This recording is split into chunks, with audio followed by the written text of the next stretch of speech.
I'm going after that truck. How? I don't know. I'm making this up as I go.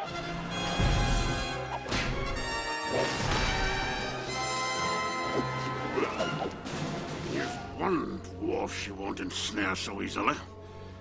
I have the eyes of a hawk and the ears of a fox. Okay, we're here with John Rhys-Davies from Indiana Jones, Lord of the Rings. I'm very excited to talk to him about the release of Indiana Jones on Blu-ray in Australia. So first of all, John, very nice to meet you, and thanks for your time. Well, thank you for being so patient. No worries, man. The first question that obviously I have to ask you is how you feel about being in Australia promoting such an iconic saga like Indiana Jones. Well, there are two questions there, aren't there? First of all, do I like being in Australia? I love Australia. A great, great country, Australia, and a great people, and love coming to see you, and wish I could spend more time here. As for Indiana Jones and that whole, those four films, it's a great pleasure to be still a part of them. I always tell young actors, it is not enough just to make a movie. You must help sell it as well. I didn't quite realize that 30 years later I'd still be trying to sell the darn picture. It is an extraordinary film. I'm talking now about the first one, but many of the remarks would apply to the others as well.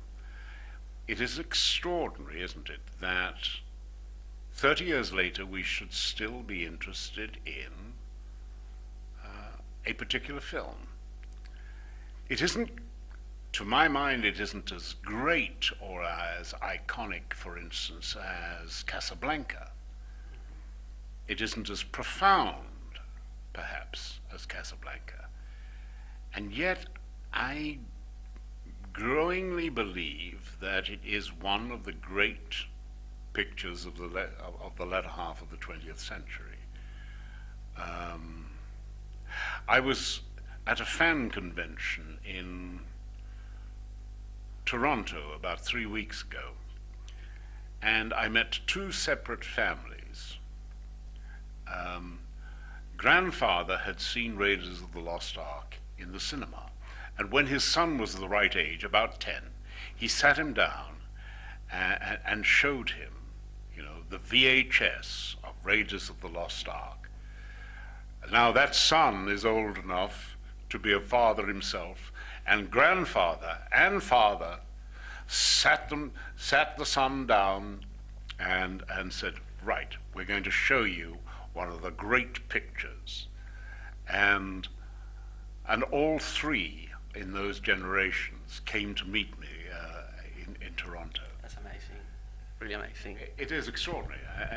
So it's actually jumping. It's moving from generation to generation. Mm-hmm. It's timeless film. Yeah, it's timeless. And speaking about that, how did you react the first time you read the script from Raiders of the Lost Ark? Do you have any concerns or something about that? I'd never read a script like it. My agent called me up and he said, "What do you think?" And I said, "Well, I've never read a script like this. It is either going to be one of the greatest disasters of all time, or it might just set a new fashion in filmmaking." I said, there's not much dialogue in the script. There's an awful lot of scene description, and the scene description is moving so quickly and jumping. I said, whatever, I'd love to do it just to see what happens. So it was a great experience, really. And it's something you will never regret, for sure. No. So you got the script, you got the role. What was the first scene that you shot on Raiders? The first scene that I shot in the film is actually my last scene in the film. I turned up on the dockside in La Rochelle, which is in France, as you know, to say a sorrowful goodbye, quote, to Indian Marion from Cairo docks. I got there was no dialogue in the scene, and Spielberg was sitting down and he was typing. And I looked over his shoulder and said, "What are you typing?" And he said, "Your words." And I looked at it and said, "Well, isn't he more likely to have said da da da da da da da da da? And he went, all right, da da da da da da da da da. There you are. Now your character, when he's high or happy, he bursts into Gilbert and Sullivan at the end. So try and incorporate that at the end of the scene. So that's how that scene started. Okay. And speaking about working with Spielberg, you also were involved directly in this with George Lucas was on charge of the script, but you also worked with Peter Jackson, another visionary filmmaker. What would you say is the difference between those experiences? Well, the differences are those of, I mean, these are great filmmakers. These are mega great filmmakers. What distinguishes Peter Jackson from the other two is they grew up, George and Steven grew up in Hollywood where there was an established film industry. The unique characteristic of Peter Jackson is that he built a film industry from scratch in New Zealand to service this film. I did not believe when I went to do Lord of the Rings that he had a hope in hell. The books are essentially unfilmable. Tolkien himself sold the film rights for about £110 because he owed the Inland Revenue money, and he didn't think they could be made into films. The one attempt that had been made to turn them into films had been catastrophic anyway. This man had made 4 or 5 very good films, but very small films. I had been around some pretty big projects. When we did Law, War and Remembrance, for instance, it was 18 months of principal photography all around the world. And I know what happens when you've got that measure of time. If something goes wrong and you are not prepared for it, costs can easily run out of control. And I did not believe that Peter Jackson understood this. I believed that Peter Jackson was a young and competent filmmaker of small films who was just going to get so out of his depth. And I spent the first... In truth, I didn't want to play the part. I got offered Gimli and I did not want to play the part. I said, look, I've spent 30 years as an actor trying to be recognized. Why would I want to cover myself in a prosthetic makeup? Added to which, I don't want to spend hours a day in makeup. My manager lied to me and she said, oh, they promised me they'll get it down to about an hour. I laughed at her because you can't do that in an hour. I knew that was it. My then agent said, John, if you turn down this part, I don't think we can continue to represent you, which is a bit of a tough one. But the deciding factor was really my eldest son, my elder son, should I say, who said, Dad, if you turn this down, frankly, I think you'll be nuts. And I said, why?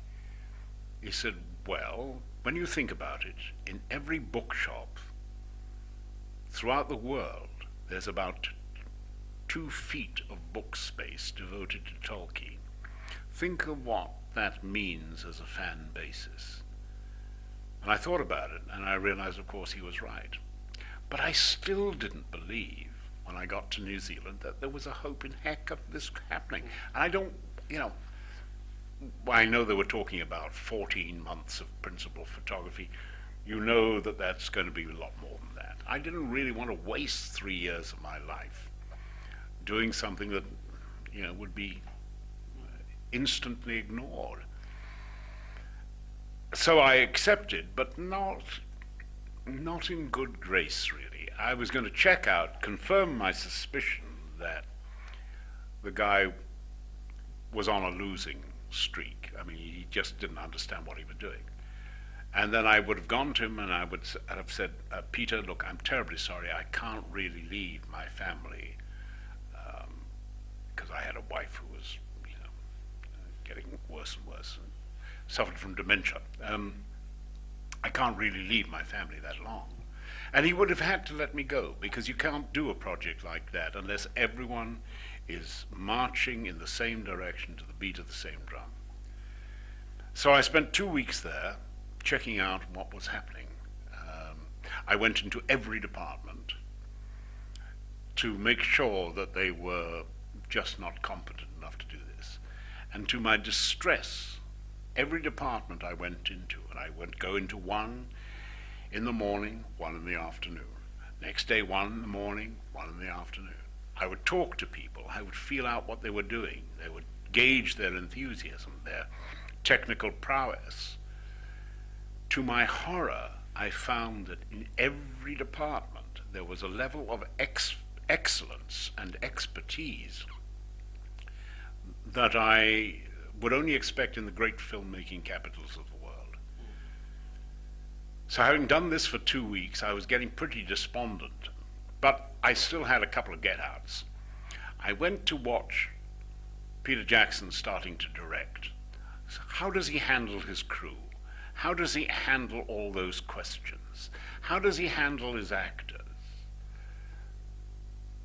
And what I saw was a master at work.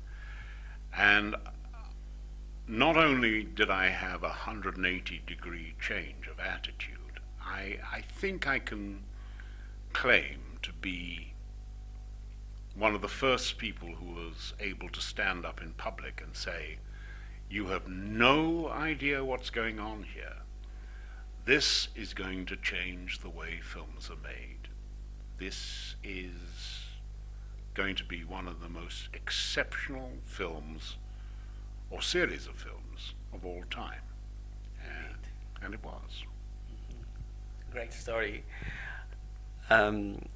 What would you say is your favorite character you ever played so far? Gimli, Sallah, or other one? My favorite character and my favorite film is the next one. Will that next one be one of the Hobbit trilogy? Unfortunately not, I don't think so. I have groveled enough. I said no very early on, because it was going to be made about 2 years after we brought out Lord of the Rings. But there were delays and delays, and the technology advanced. And so I was quite mortified when I went down there the other day to the studio last year and saw the 13 dwarves together. They didn't have half as much makeup on as I had, which is probably just as well, because mine took for hours and hours and hours to put on. You even got an allergic reaction or something like that to the makeup? No, it wasn't an allergic reaction. It was simply that we were using medical adhesive because it's the best adhesive. But the skin under your eyes is about the thickness of 2 cigarette papers. And it's very thin. And medical adhesive isn't designed to be put on and taken off, put on, taken off on a daily basis. And basically, it just removed the top layer of skin all around my eyes. And not only was it hideous, it was unpleasant and unbearable. And it really became a bit of a nightmare as well.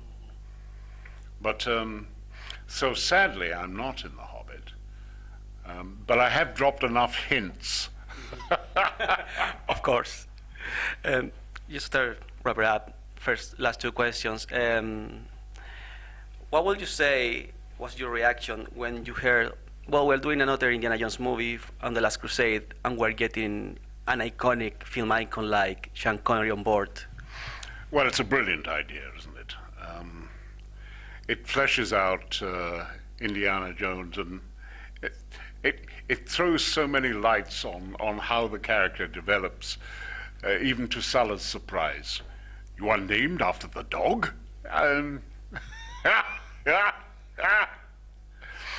I think it was wonderful, and watching the chemistry of the 2 of them together was particularly interesting, because you'd have thought these are 2 alpha males here. How are they going to get on? In fact, the way they got on was not only a tribute to themselves as stars of first magnitude, but it was also a tribute to them as men, because they worked together admirably in every sense, and it should be a tribute to both of them that they did that. And I think it's a wonderful film. And just to finish, a fan sent us a question. He wants to know which one is your favorite Sallah and Gimli moment, and quote. Oh, my favorite Sallah thing is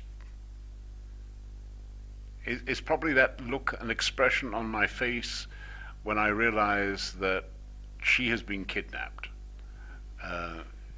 I'm ready to fight. I turn around and she's gone.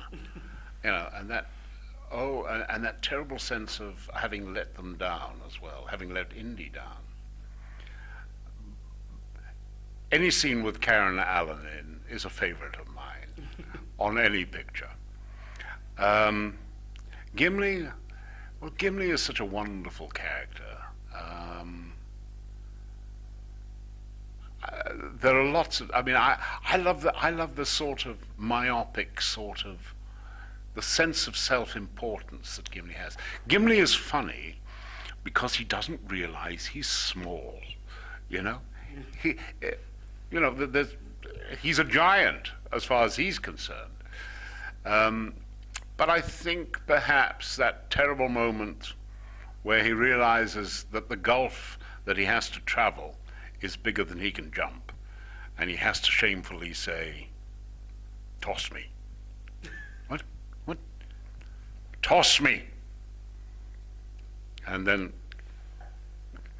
almost trying not to smile, Strider grabs him, and he says, "Don't tell the elf." The fact that he's just about to die by being thrown into a battle with hundreds of people, that doesn't worry him.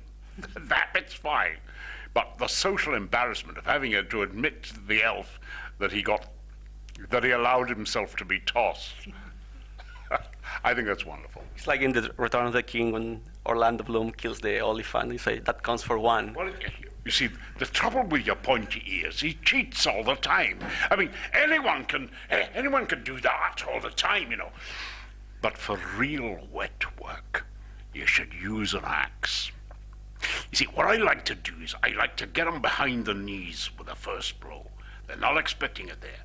It drops them down on the floor, and then you can hit them in the head a few times with the old axe and scramble the brains a bit. For wet work, for serious wet work, use an axe. That was a perfect ending for this interview, seriously. Thanks so much for this. It's a dream come true, and it's a very honor to meet you, John. Thanks so much. It's a great pleasure and honor to meet you. And guys, I beg you, go out and buy this Blu-ray. Even for me, an old technological dud notices the difference. It's an extraordinary way of seeing one of the great films of all time. Take care.